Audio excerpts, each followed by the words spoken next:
Let's talk about Drifting Home, Netflix's latest anime spooktacular. I'm gonna recap key plot details from Drifting Home, discussing my own personal thoughts and feelings along the way, which means that, as per all honest reviews, there will be spoilers ahead. A little while back on the channel I covered Bubble, animated by Wit Studio, and in terms of the general mood, I think that Drifting Home feels like it's in the same bracket as Bubble, with a much more straightforward storyline. Narratively, there's not an awful lot going on here. It's the relationships between the characters that drives home the meaning so much. So we're in Japan, in an urban location with many apartment blocks. We have a group of boys, a group of girls who live there, and one of the apartment blocks is said to be haunted. One day, the boys investigate, trying to capture the ghost that supposedly haunts it, until a mysterious rainstorm occurs and floods the city, causing the apartment block to float and drift across the ocean. The kids stuck on the building have to work together to survive and hopefully find their way back home. Conceptually, it's a really neat idea. It's a rather standard Lost Far From Home trying to make it back story, but it's wrapped up in an almost supernatural mystery framework. And due to that concept, goodness me, the visuals here are fabulous, especially in the third act of the film where things get otherworldly with a large living entity at the bottom of the ocean trying to grab the kids. Studio Colorido Co,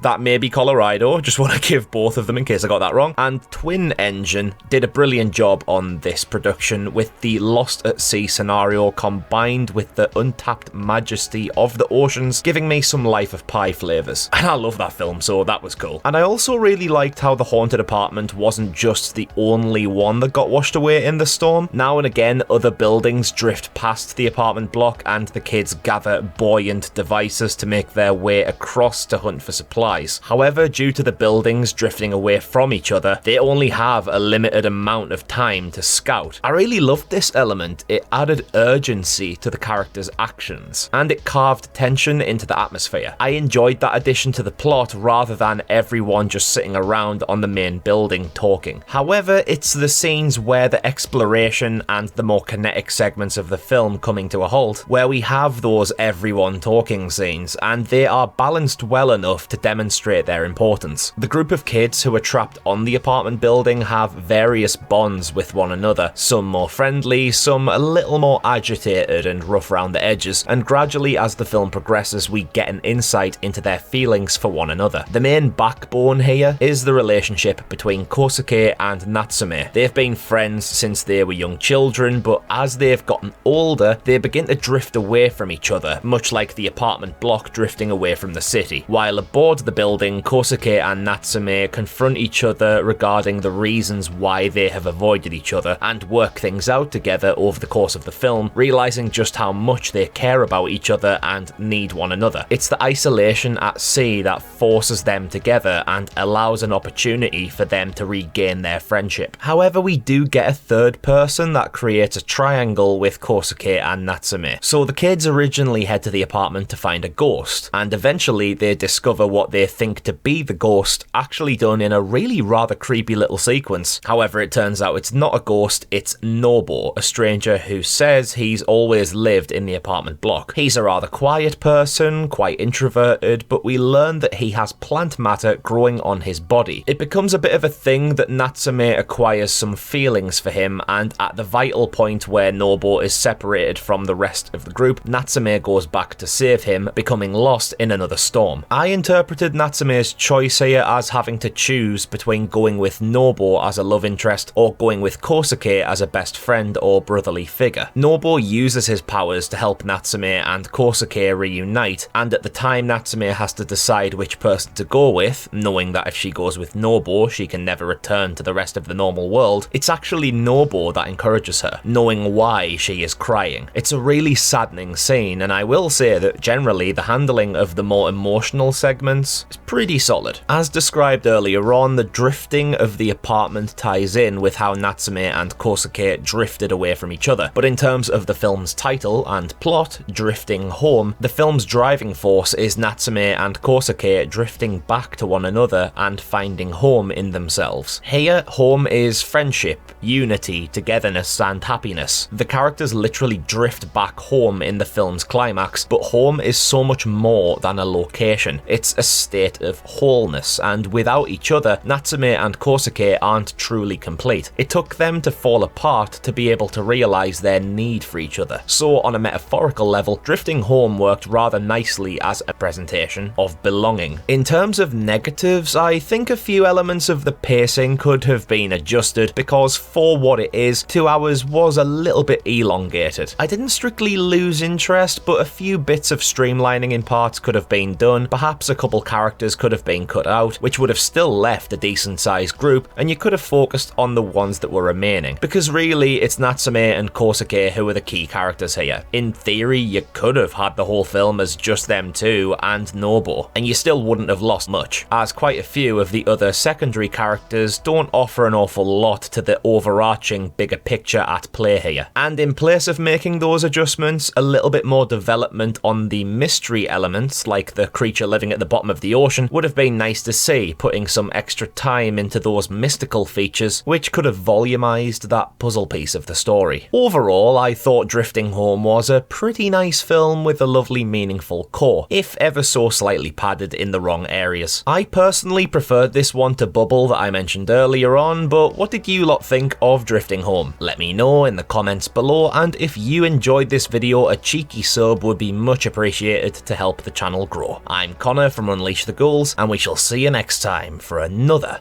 honest review. Cheers out!